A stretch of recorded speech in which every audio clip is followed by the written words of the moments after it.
The medicines of the time.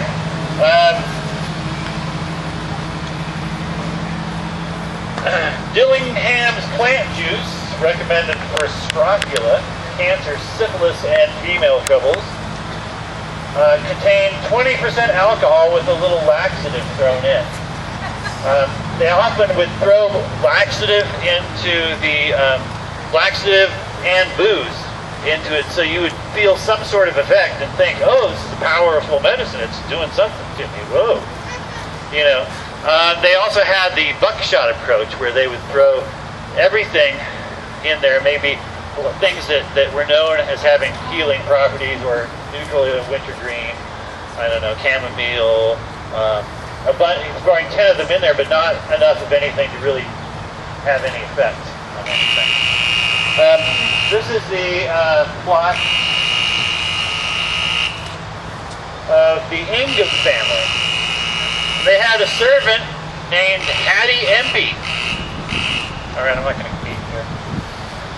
Hattie Empey was their servant girl. Her family had moved away. They had moved to Ontario, Canada. Her mother and her father and her sister, they couldn't afford to take her, and they left her behind. She was 16.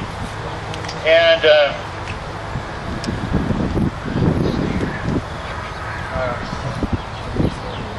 here she is. She was a very bright and intelligent, pretty girl, but maybe more sensitive than anybody knew.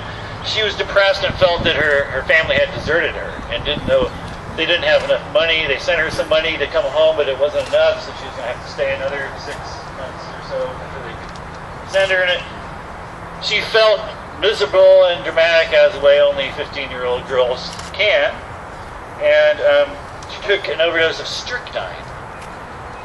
She went to the backyard of the house, and they followed her, and she said, "What have you done?" And she said, "I've done what I've intended to do for some time, taken some strychnine."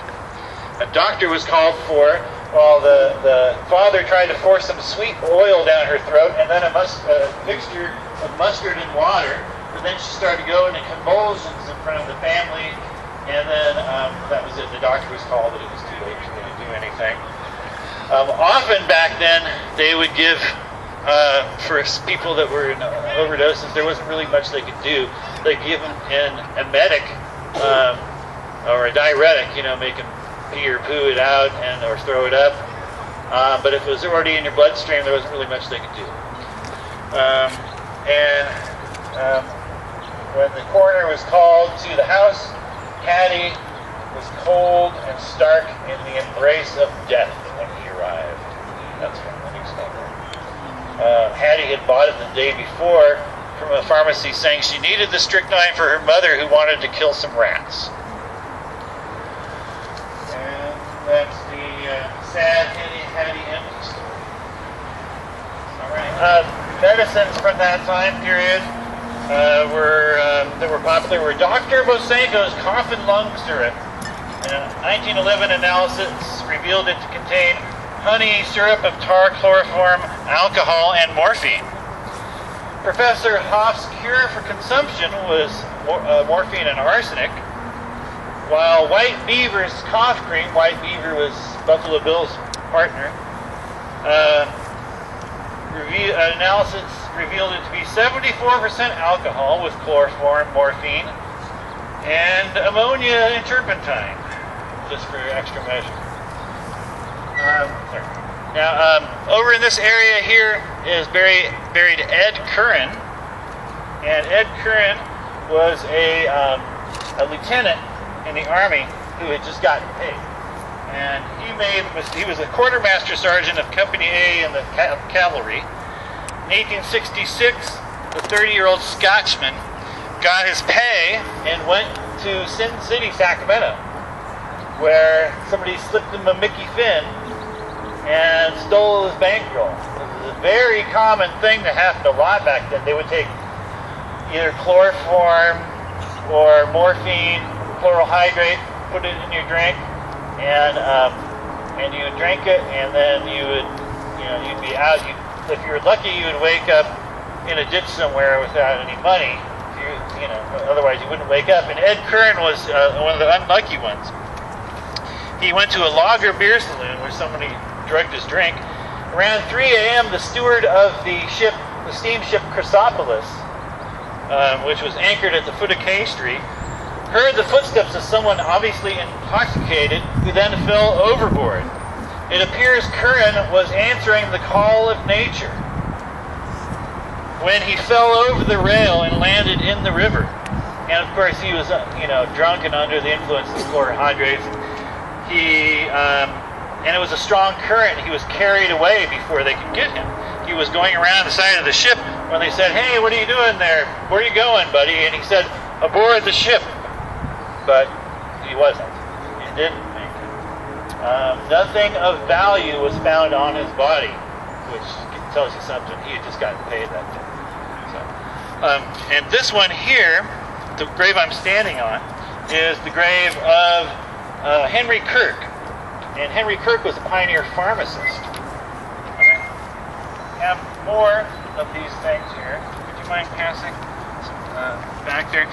He was a pharmacist that, let me see if I find the notes on him.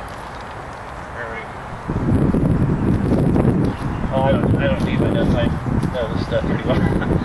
He was had a wholesale pharmacy that actually supplied to a lot of other people, and prepared some concoctions of his own. And he was the exclusive agent of Warner's Safe, Home Cure, and Ayers, and Brandreth's, and some of these other brands that were really popular back then. And in his big warehouse, he had busts of people of history, statesmen and scholars and generals, to inspire his employees. He died in 1888, I think. Oh, his pharmacy also sponsored a really good semi-pro baseball team called the Kirk Gearys, named after the Kirk Geary pharmacy. They weren't very imaginative with their names back then.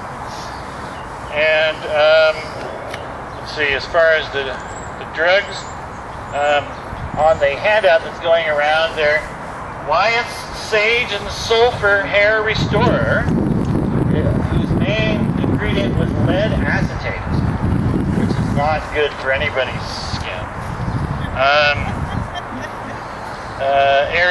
Ayers Cherry Pectoral, more booze. Radway's Ready Relief, 27% alcohol. Dr. Jane's Expectorant, 15% alcohol with some opium thrown in. And those brands were all really big, popular brands. Dr. Kilmer's Swamp Root, Dr. Wasenko's Peruna was huge. Peruna had lots of alcohol. Lydia Pinkham's Vegetable Compound, Hamlin's Wizard Oil. A lot of these businesses stayed in business for a long time. They might have changed their formulas and dropped the booze and opium after 1906, but a lot of them stayed in business. And a couple more stops.